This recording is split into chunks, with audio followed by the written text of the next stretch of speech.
Hey everyone, welcome to our webinar on the research behind scheduling for equitable course access. We're gonna give it a minute or two to let everyone get started and come on in. So we'll check back in a couple.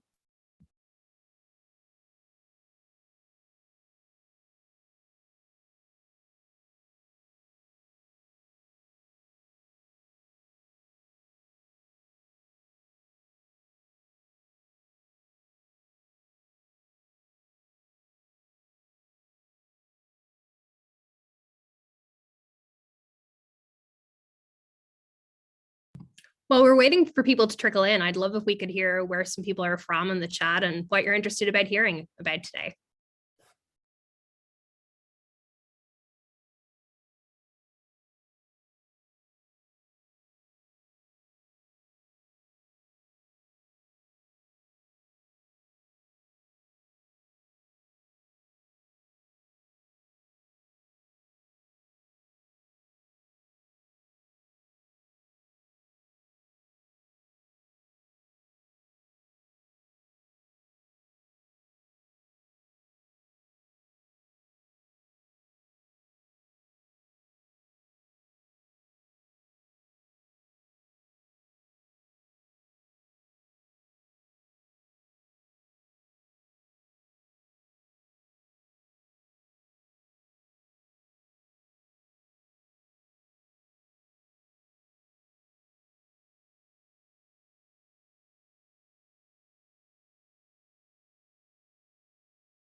Hi, okay, let's get started. So welcome. My name is Dearv and I'm the head of product at CourseDog. And myself and Bridget are delighted to talk to you about the research behind equitable scheduling for course access today. So as I mentioned, I'm the head of product. I've been here about a year and a half now. In a prior life, I spent over 6 years at Workday student, building their SIS from conception as a senior product manager and functional architect. And I'm also a recovering privacy attorney that we try to forget. Apologies in advance for the absolutely horrendous mix of accents I have. If you don't understand anything I'm saying, please just chuck it in the chat. Happy to repeat. I have a very strange mesh of both Irish and American accents, which I know can be a joy to understand. Awesome. Thanks, Dearv. Well, for those of you that I haven't met, my name's Bridget Moran. I'm head of our content and research here at CourseDog. I joined CourseDog last year, but previously was at EAB conducting best practice research for colleges and universities. So really excited to be speaking with you all today about this really important topic of student success and scheduling. So before we dive into things, wanted to give a quick overview of what we're going to be talking about today. Just an introduction, love seeing all of you introduce yourself in the chat. Great range of folks and institutions that we have, which is wonderful to see. So to begin, we're going to be looking at what the research really tells us about the connection between scheduling and student success. From there, we're going to look at what are some of the common scheduling challenges that many institutions face and how students are impacted by these challenges. Specifically, we'll be looking at how are some of our most underserved students on campus impacting by scheduling that doesn't meet their needs. And then finally, we'll talk about practices to ensure that all students have equitable access to the courses they need. We'll walk through how to solicit student feedback, how to use data to inform your schedule, and the role that technology plays in all of this.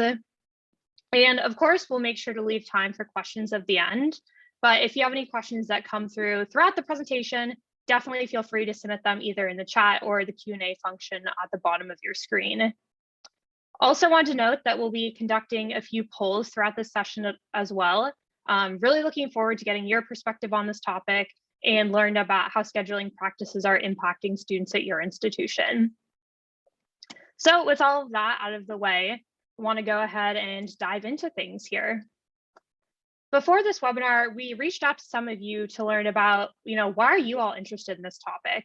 And we heard back from leaders of institutions from all shapes and sizes.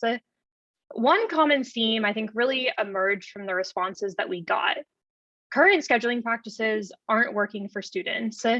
Whether this is not having enough courses or sections available for students or overlapping course times. And sometimes students even don't know how to find the courses that they need. And this is really just a small sampling of what we heard from you all. And we know that these problems certainly aren't unique to all of us on the line right now. We know that there's a crisis and students are really feeling the impacts of it. I think it's no secret to anyone here that a significant number of students aren't enrolled in enough credits to finish their degree on time. The first 15 to Finish campaign launched 10 years ago with the aim of encouraging students to enroll in 15 credits in their first semester to make sure that they stayed on track for graduation. While it may seem obvious to many of us that students need to take 15 credits in their first term, many students aren't actually aware of what they need to do to finish on time.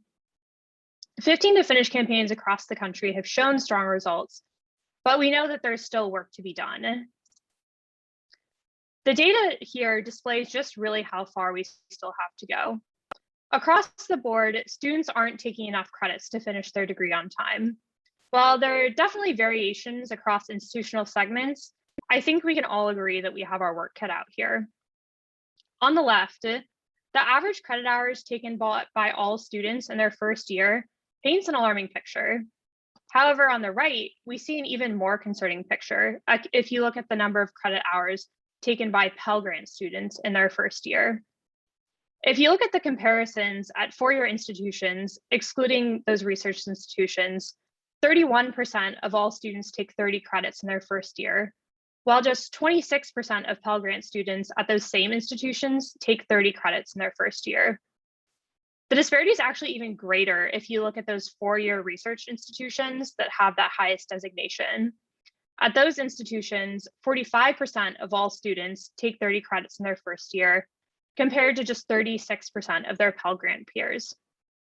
I think this is really concerning for a number of reasons, but first and foremost, we have to look at the impact that this has on students. The data on this slide is from studies done within the University System of Georgia. The data shows the percentage of students at state universities in Georgia that graduated within 6 years based on the number of credits taken in their first semester. The numbers are pretty startling when you look at them.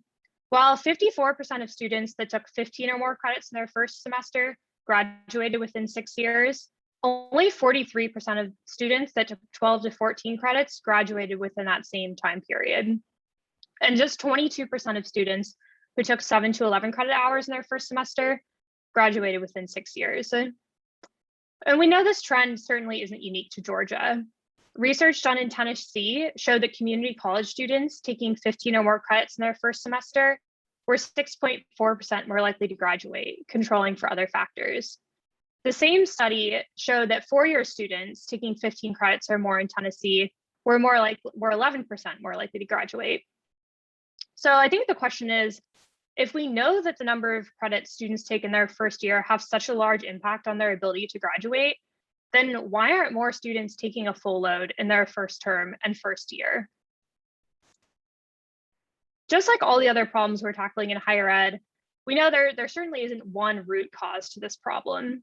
Many students don't even know what counts as a full load in the first place.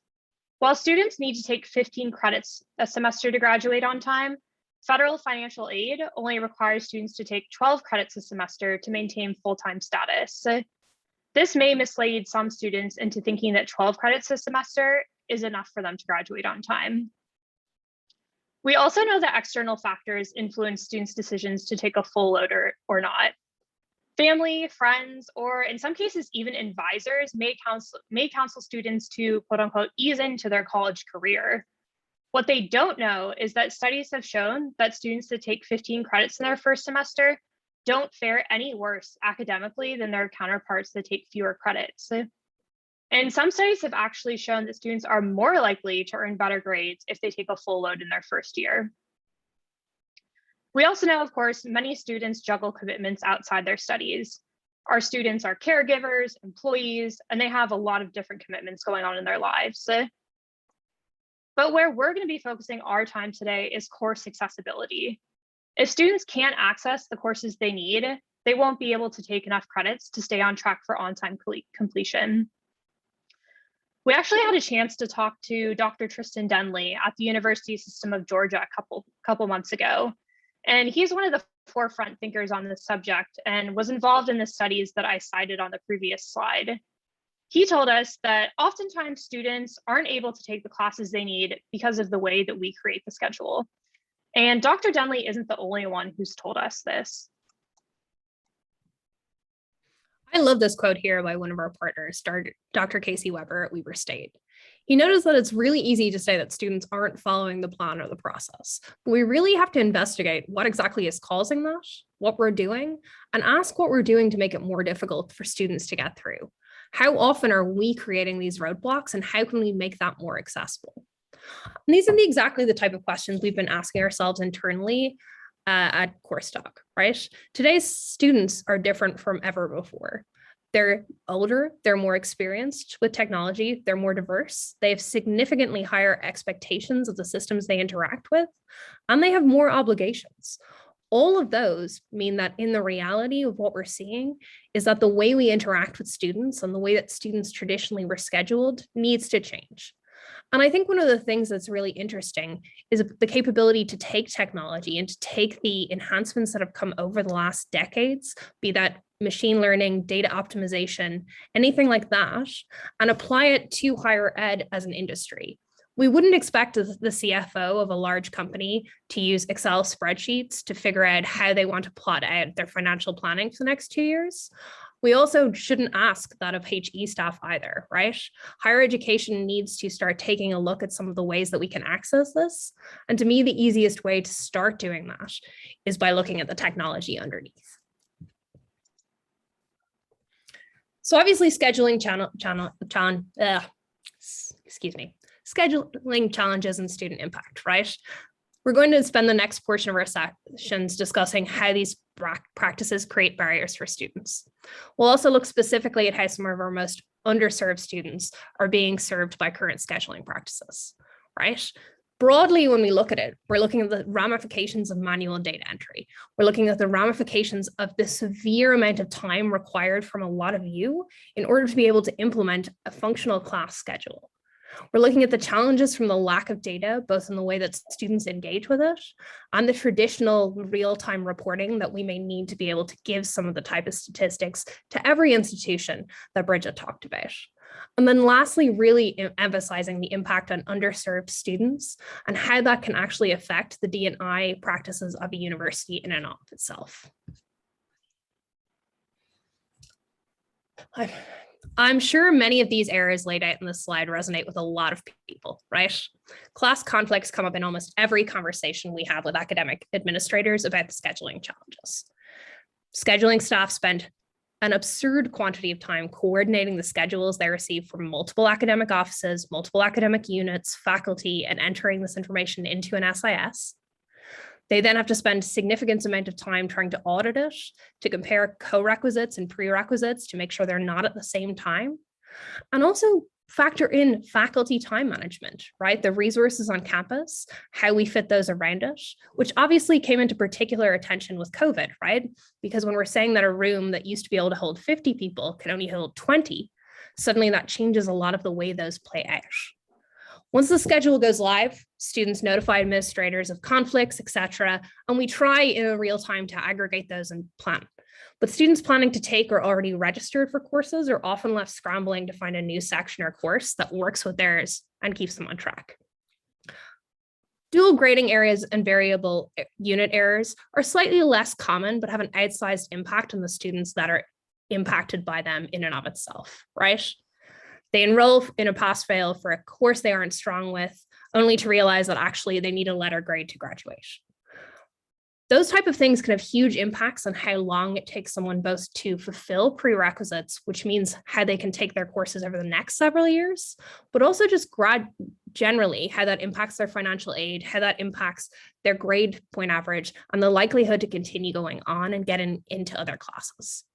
Equally variable unit errors, right? Students receiving different numbers of credits than expecting has huge impact on progression, on financial aid. And we see this particularly with minority student groups, right? International students, low income students, et cetera. So this type of thing can actually be hugely preventative in continuing their college career.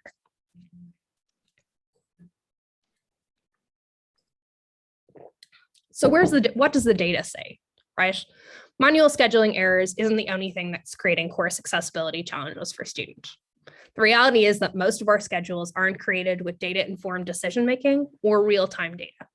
They're created from scratch every year based on the guesses and preferences of academic departments and faculty, on schedules rolled from one year to the next with little insight how student demand is changing or how the enrollment planning future of a university in terms of who's being admitted has impacts on that. We were talking with one university registrar last week, and he told me that even if student preferences aren't changing, oftentimes the schedules being rolled over never completely met student needs in the first place. In his words, we roll over schedules, but really we just roll over problems. I think that's an interesting part here, right? When we start talking about some of the problems highlighted here, they're not specifically things that we would think of in regards to, okay, this class and this class need to be taken by the same people or in a schedule at the same time. It's that they don't have enough time to get to classes that are located far apart. It's the fact that classes aren't offered at a time that works for people who are attempting to look after kids, right? To have a life around them, to work a job, to do multiple other things that are required in a modern world. I think that reality of how we engage with the data and the way we look at it needs to start being analyzed in a little bit more detail. And currently, we just don't have the capability to do that on a software level in the majority of universities, right? We're talking about the fact that people are trying to respond in real time to issues that are coming up from an email, from something else without any real data points. And that's exceptionally hard.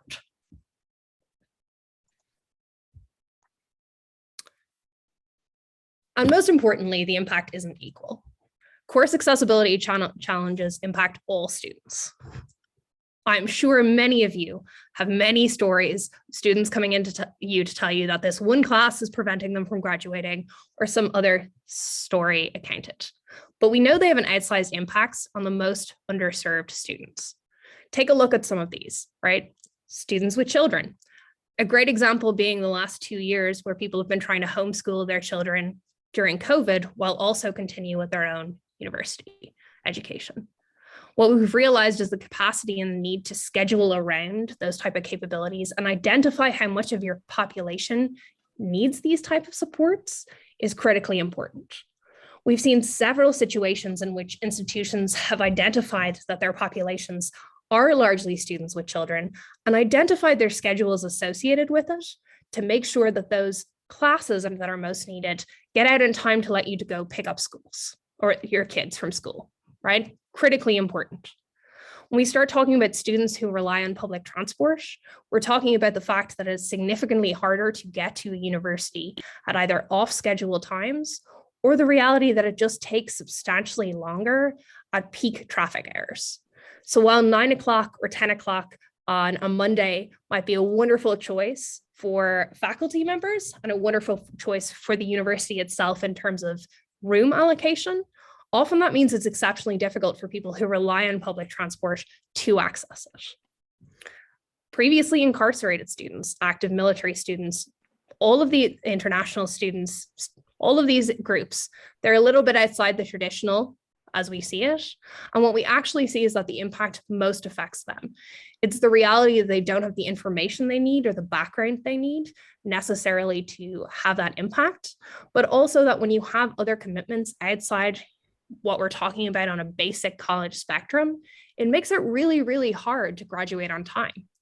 We see that a lot with students with federal financial aid and low income students. The fact that we have a terrifying amount of people in this country who statistically have done 60%, 70% of a college degree and never finished it due to lack of classes, cost, all of those pieces. When we look at that breakdown, the impact really is felt by underserved communities. And it's one of the reasons we at CourseDog are so passionate about the ability to make course scheduling a truly data set and technology problem so that all of you can actually focus on the individual and human problems beside it. Let tech do what tech can do so that you can focus on the individual students. I have to admit, I'm probably particularly pro this, as both having been a former international student and a first generation student, I certainly benefited hugely from a lot of people and places that were put in progress to tell me exactly what should and shouldn't be done to get through university successfully. And I think that's something that honestly, we need to start making sure that all of you have the time to do, as opposed to trying to spend hundreds of hours equating spreadsheets across the board. I know this slide doesn't even cover all the various student groups that we're talking about when it comes to course access. When we talk to administrators about transfer students, students that commute home on the weekends, gap year students, student athletes, the list goes on and on. Every institution has a slightly different profile and a slightly different emphasis that they need to look at in terms of what their population is and what's needed. But I think the reality of what we're seeing is that we need to start including and looking at the fact that student populations have changed so drastically over the last 10 years that our scheduling impacts and the scheduling methods that we use need to as well. Okay, so we just spent some time talking about how different groups of students can be impacted by a schedule that isn't created with their needs in mind. We'd love to hear from you about which groups of students on campus you're most worried about accessing the courses they need. So please select which group of students you're most concerned about of the groups shown here. Or if there's another group we don't have listed, please type other and type your answer into the chat. Let's go ahead and start launching the poll now. We'll leave it open for about 60 seconds or so.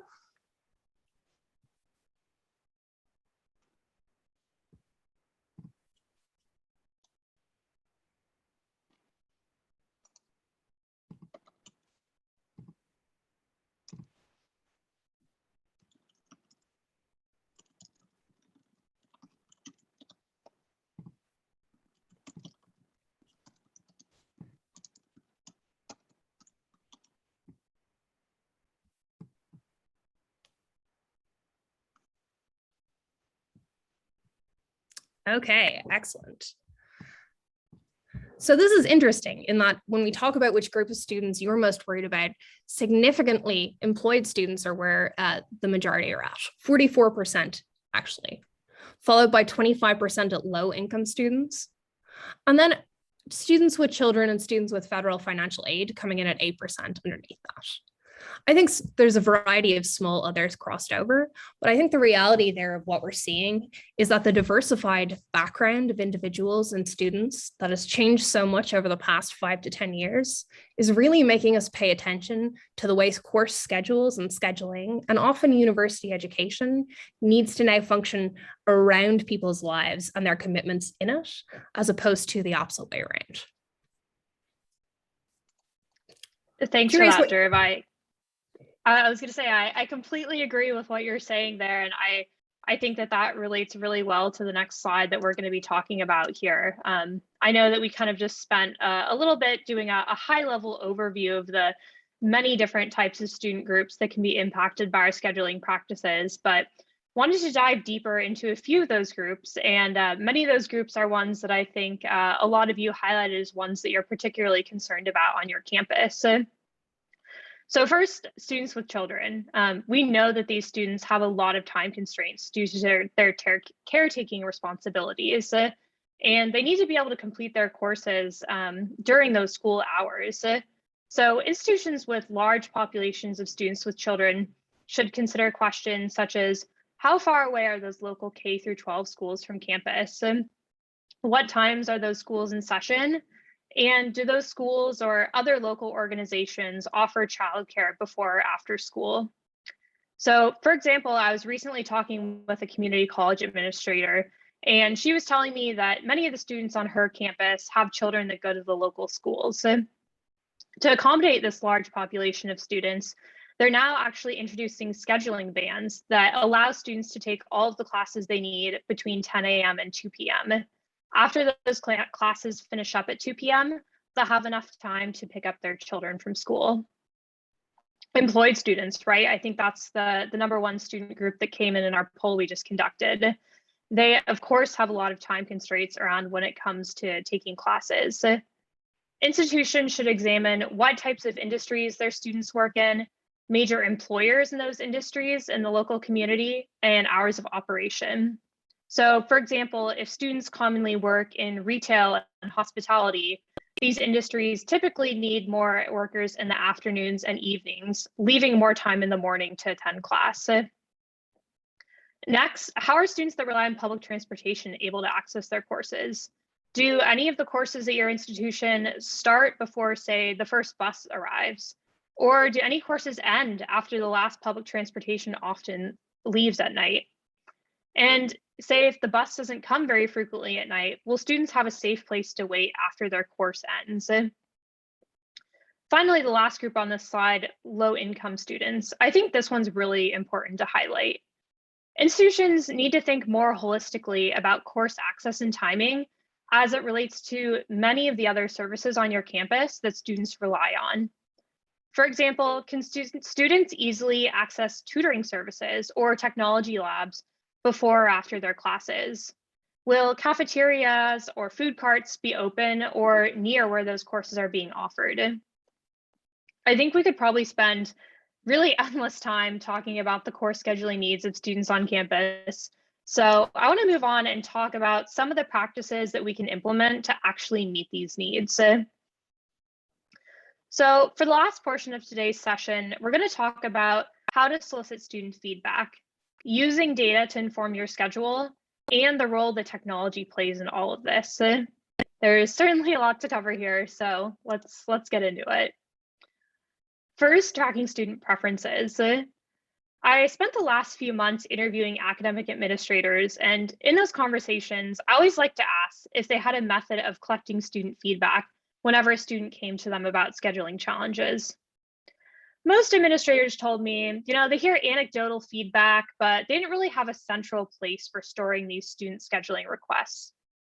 However, I did speak with one institution that implemented a fairly easy solution for collecting student feedback. I really love this practice because I think it's something that many institutions would be able to implement easily.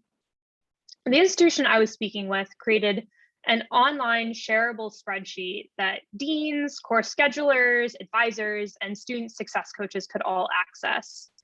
Whenever a student came to one of these individuals with a class issue or a request, they then noted it in the spreadsheet so everyone could see.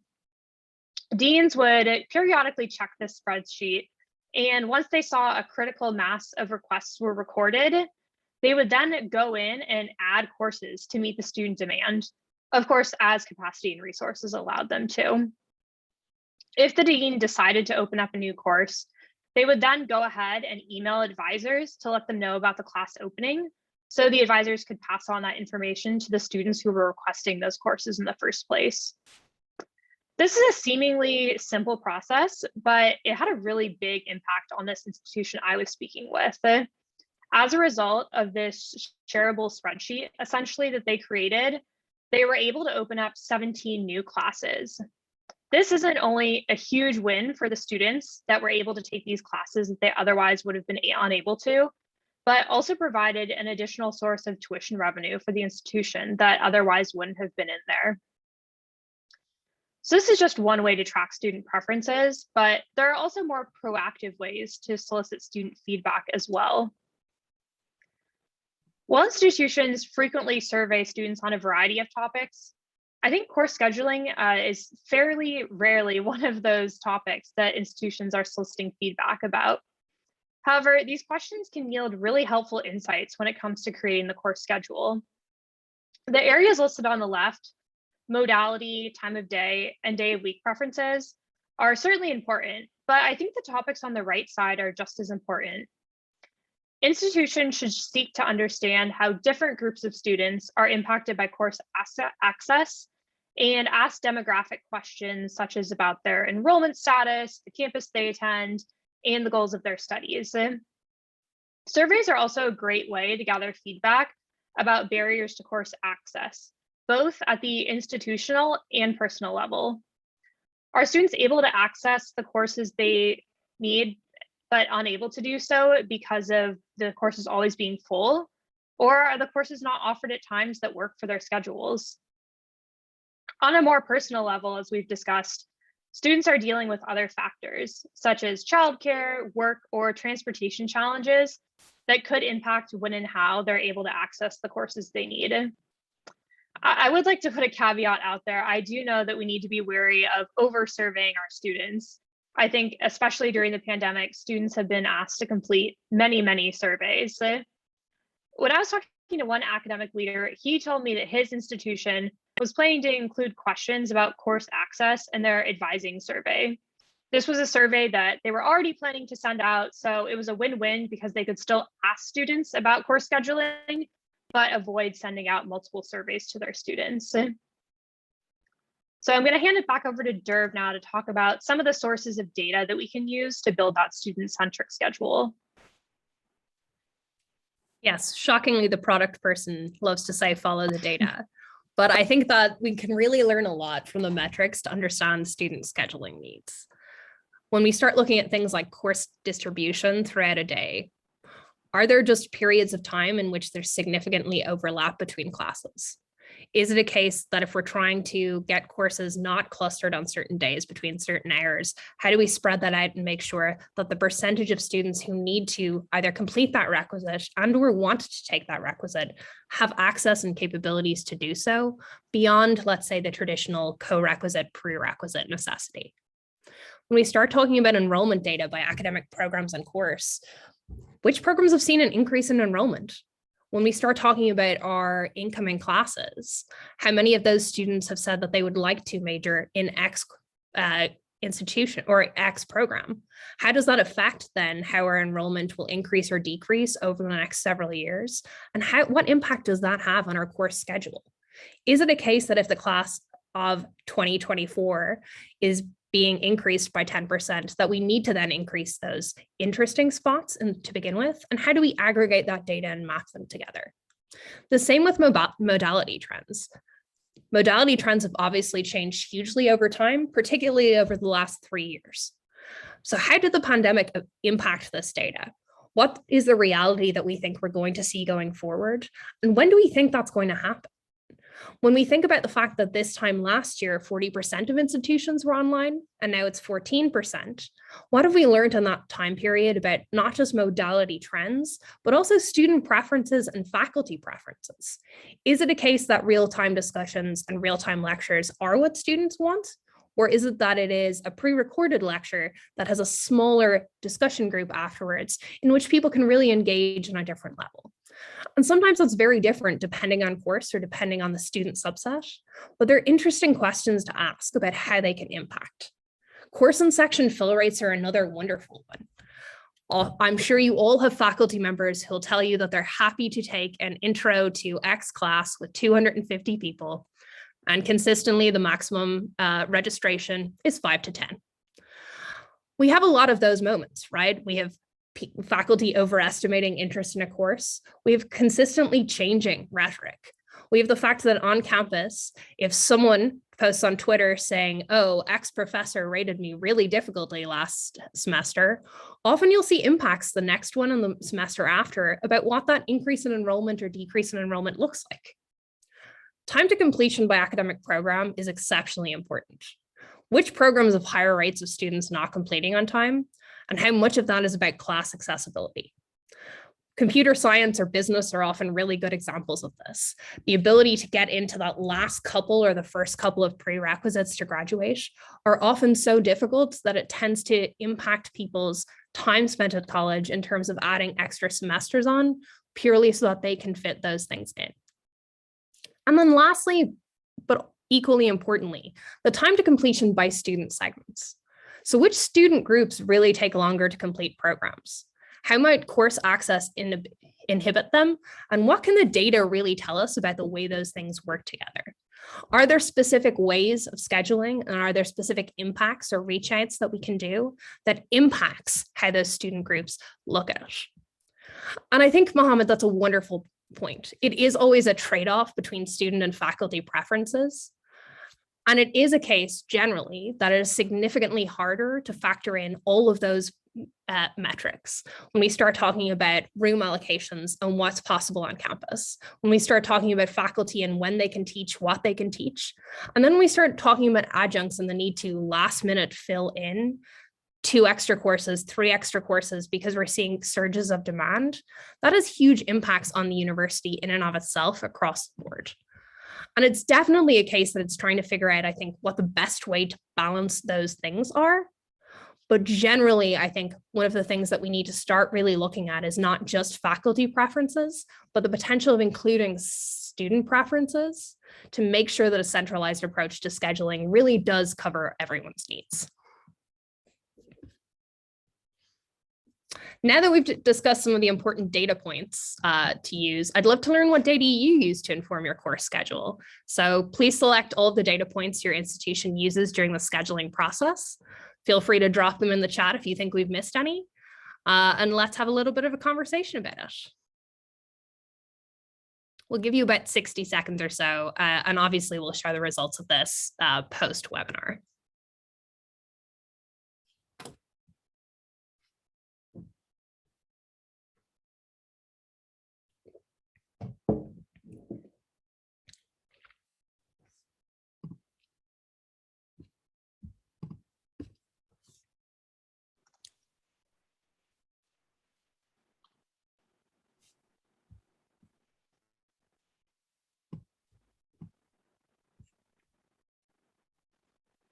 Okay, hopefully that gave you a little bit of time to answer that question. I'm going to cut that a little bit short and let's see. Oh, still coming in. Never mind.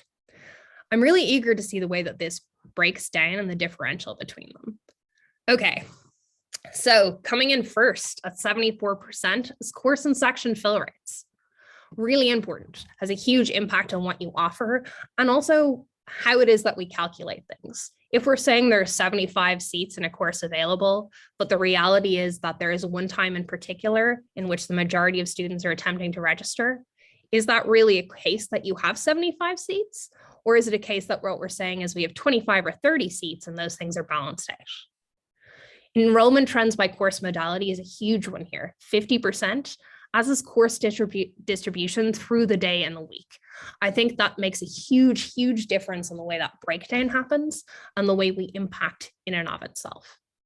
Enrollment at program and course level, 59%. Again, that's a huge one in the way that we can look at and track that segment over. And along with that, we have time to completion by student segment at a solid 9% and completion to academic program by 12%. That's a wonderful point again, Mohammed. Thanks. And I'd love to hear some other people's thoughts as well, is that when you use metrics to optimize the schedule or automate the process, it really is a case that there is less human intervention, which is often one of the reasons that we're able to better aggregate data and better say, here's the easiest way to optimize a schedule, right? It's because we're taking that level of human influence out of it. And while sometimes that definitely is a difficult conversation with faculty, often setting those rules up front and the ability to have that conversation and the way those things impact together have huge lasting impacts on the equitable nature of a schedule.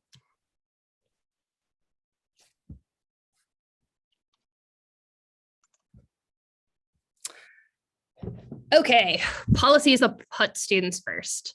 I think using data to inform the course scheduling process is just one tool we use for promoting course accessibility, right?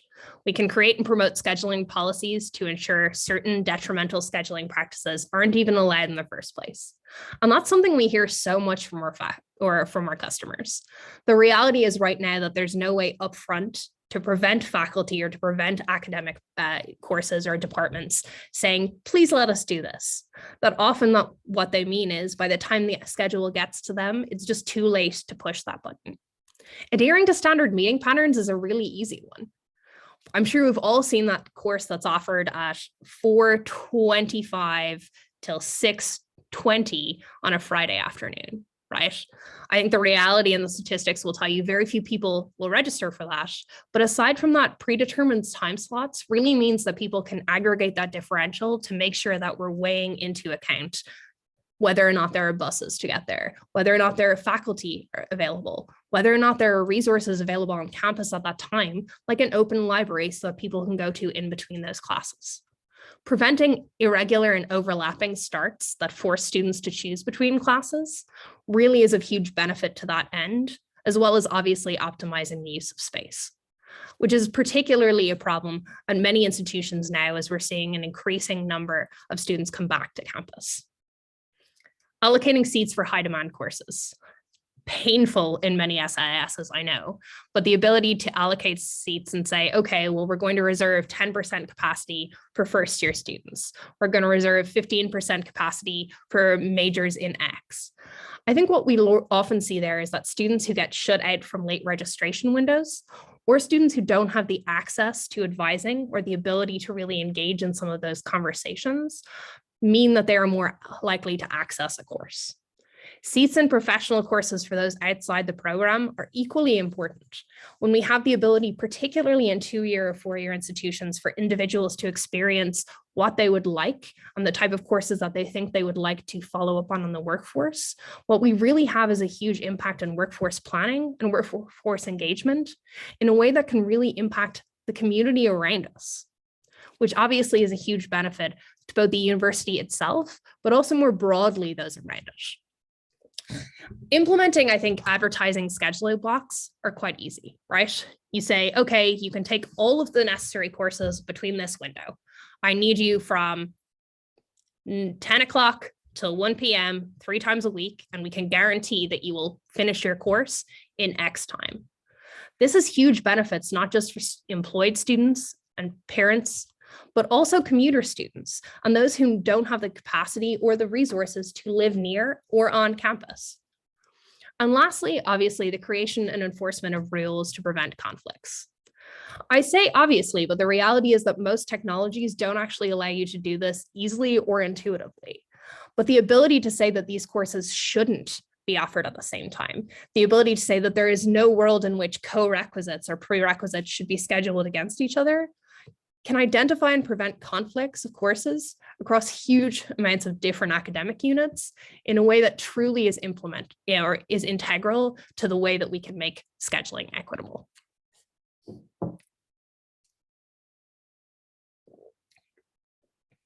So your new best friend. Nope, not me. You'll nearly be done listening to me, I promise. What I wanted to talk a little bit about here is the benefits of using an integrated scheduling solution rather than doing it manually, right? I think obviously the difference in the change management is necessary, but I think one of the most important things is a single source of truth. I've talked to many of you in many institutions, and again, what we hear is that there are emails, there are spreadsheets, there are different people working on different versions that are then sent to different department heads that are then sent to different schedulers. And inevitably it ends up with someone staring at 20 screens and 20 tabs, trying to figure out across the board how you fit those things together. We wouldn't ask that of most industries, and I don't think we should be asking it of higher education professionals. It's time that we need to look towards a capability and a system that would allow you to integrate those pieces in a much more easy and intuitive way. Transparency and predictability for requests and changes. The fact that every faculty, the fact that every department, the fact that every program of study is treated the same, has a very clear workflow, a very clear indicator of where those pieces are at, why they're accepted or why they're rejected, and what that change flow looks like. Again, stops the conversation of how we can include favoritism or the basic traditional ways in which schedules are created and the ways that they may not necessarily benefit the industry in and of itself and the students themselves, I think can make a huge difference here when you have that data all in one location, easy to read. The same about enforcing scheduling rules and policies. When you get given the schedule fitting to the criteria that you need it to begin with, it is significantly easier than trying to go back and forth and have those negotiations with departments and faculty members, the negotiations with figuring out how courses will fit together, what rooms we have, those type of pieces. And it also just frankly allows you to avoid scheduling errors, because when you try to create a schedule, you'll get a warning saying, hang on a second, you have co-rec 1 and 2 at the same time. This is probably quite different and difficult for students to achieve.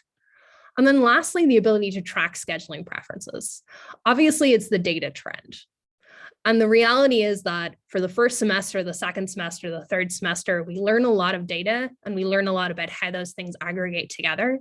But the more scheduling preferences that we can record, and then the more scheduling preferences that we can track, and then track the reality of how that outcome has played out, is hugely important. I thought there was a really interesting comment earlier about not surveying students who dropped or withdrew courses. That's a really interesting point. Traditionally, when we send out those type of surveys, we send them out at an end of a semester to those who completed the course or those who were registered at the end, or certainly past the census date. The ability to reach out to people who dropped post census date could have huge impacts on almost everything. I think when we talk, Ginny, about scheduling preferences, we're talking both for faculty and students. I think every institution will weigh up slightly different metrics and slightly different rubrics about what is and isn't the priority for their institution. Certainly, it's if you have exceptionally popular faculty members, if you have exceptionally popular classes, it's obviously going to be important to make sure that you can weigh up those scheduling preferences in detail. And equally, I think it's important to track what students are asking for, how they're using it across the board, and how it is that you've looked at can include some of the most important metrics, or really able to allow dashboards or academic administrators to integrate those things together and really have a real-time answer as to how you can best use and track scheduling preferences to make things more equitable. Priority registration, that's a fun one. Louise just asked, any thoughts on priority registration in which students should get priority to enroll? And I think that's a really interesting point, because what we've seen again and again is that this is actually a huge impact on students' completion rates. We have a reality of where you're sitting, that what we see is students who come from backgrounds of legacy admissions, students who come from backgrounds of parents who have gone to college before them, students who have in many ways come up with a lot of those pieces tend to traditionally do much better in the registration cycle because they have information and access to resources that some underserved students don't. In the same way, when we start talking about working professionals, or when we start talking about parents, I think we all know that we probably get an awful lot of different emails a day. The reality to prioritize and pull in those things that are most important at the time can really be a struggle. And I think that's one of the interesting parts of what you look at. I think particularly when we talk about priority registration, data is important. The reason that we think that that is crucial is that when you look at what students are historically not graduating on time, when you look at which of your students are struggling to complete their degrees, when you look at which of your students percentage-wise are struggling to access courses, or who are historically least likely to finish on time or least likely to achieve what they wanted to at the beginning, those are the groups that I think priority registration at your institution really benefits. It's not necessarily the same in every institution. Sometimes you have wonderful academic departments who go above and beyond, and who, when you look at the data, statistically, their students are much more likely to graduate. We can learn a lot from those individual departments in and of itself. And I think it's one of the most interesting things about maintaining one single source of truth is we can really look across courses, we can look across faculty, and really figure out what is the best nuance for your particular institution and the way those things function together to truly represent what it is you think is needed for priority registration. And maybe in your institution's case, it is international students, it's first-gen students, it's professional students, it's first-year students, it's reserving capacity in specific popular courses for students in specific advising programs. I think it's the ability to really track that data, to look at it and analyze it, that really is going to tell us what and how you should function that scheduling to make it a most optimal and equitable experience for everyone.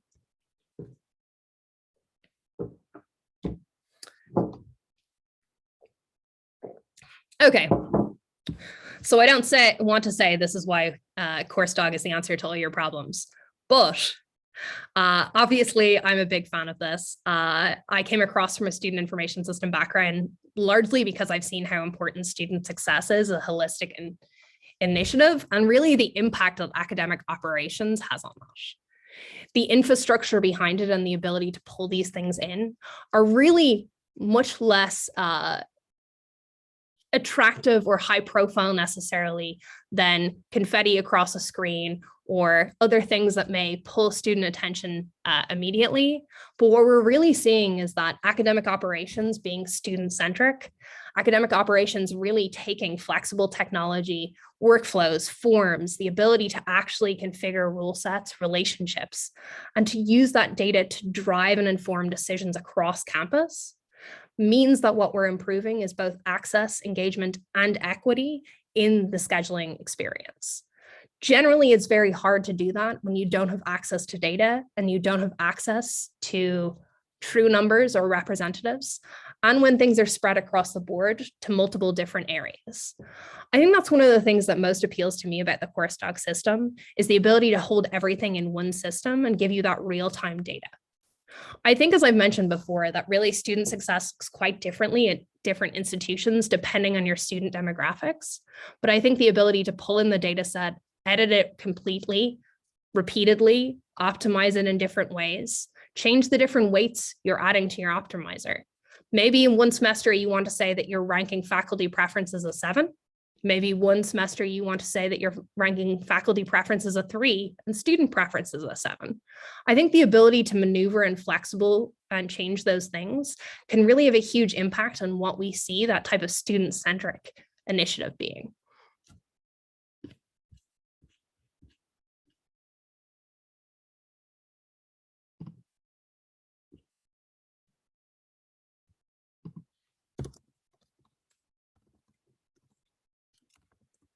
Well, I was planning on giving a slide demo, but judging from the fact that I've probably talked too much, what I'll probably hand you over to is Bridget for a wrap up. Sure, that sounds great, Dearv.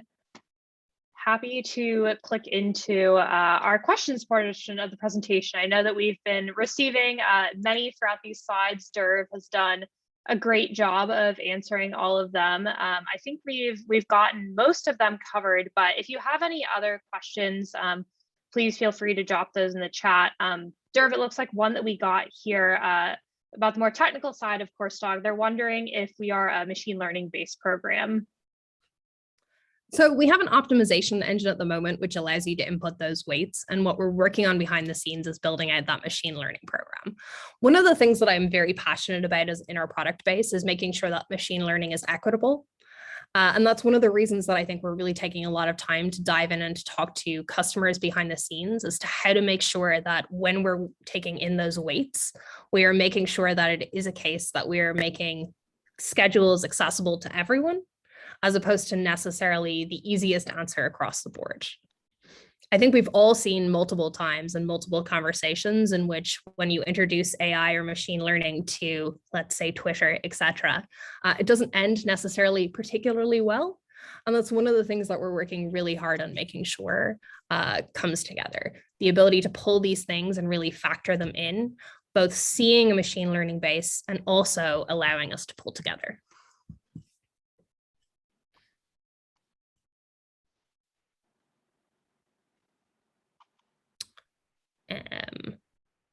Yes, CourseDog does help with room reservations for meetings. Our offices happily handle classroom assignments for non-academic meetings. Totally understandable. Basically, we have an events platform. You pull those things together and you can optimize it across the board. We can schedule it at the same things. And I think that's an interesting part. I want to touch a little bit on Stephen's question from earlier about a trade-off between student and faculty preferences in regards to what's a department-centric approach to scheduling results in better faculty preferences versus a centralized approach to student preferences. I think that's totally true. But I'm wondering and curious what your thoughts are on the fact that when we start regulating these things and saying that everyone has to be approved by the same metric, even if it is a case that it's department-led and department-driven, I think what that often allows us to do is really as a registrar team or as a university as a whole, put specific limitations in place that really help us move those bands forward towards making it more equitable for both faculty and student preferences. Looks like we just had another question come here, Dearv. Does the course schedule tool help create a course schedule based on the best sequence for students based on their start term?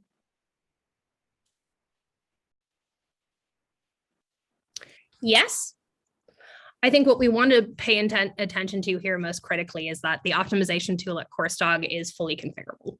So if this is something that you want to weigh in regards to what those statistics look like, the sequence or the degree map or the academic plan that those should happen in, and then the corresponding order, I think we can definitely pull those in and maneuver it.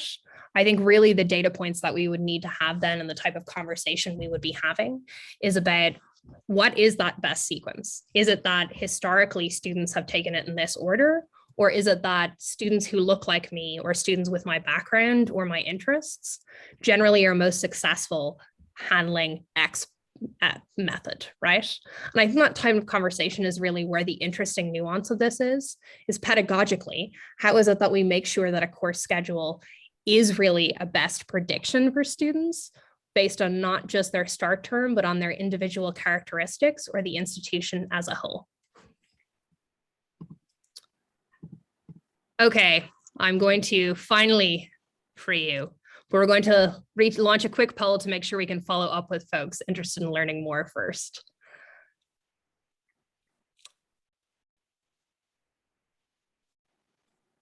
So just briefly, if you're interested in learning more about how CourseDog can help you achieve equitable student-centric scheduling, it's anonymous, but largely we're just wondering what types of polls, what type of webinar, what type of content you'd like us to engage in. Had a really interesting conversation today. I think a lot of those points are really, really critical, and honestly, something that I'm probably going to take a lot of thought with.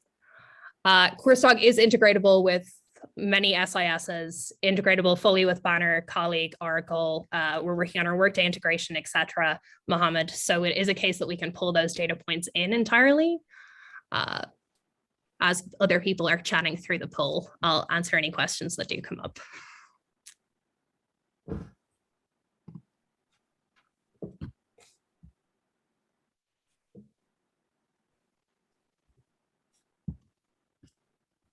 All right, well, I think that's it. We're going to give everyone hopefully a minute or two to get some water, prep for their next meeting.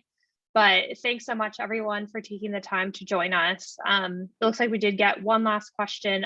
Curious if we can integrate with Genzabar. Dearv, do you want to take that one real quick? Yes, we can indeed. We can integrate with most SISs. The question is just in relation to how real time it is based on your SIS feedback and whether they take APIs. But please shoot us an email. We'd happily chat through the specifics of what that look like.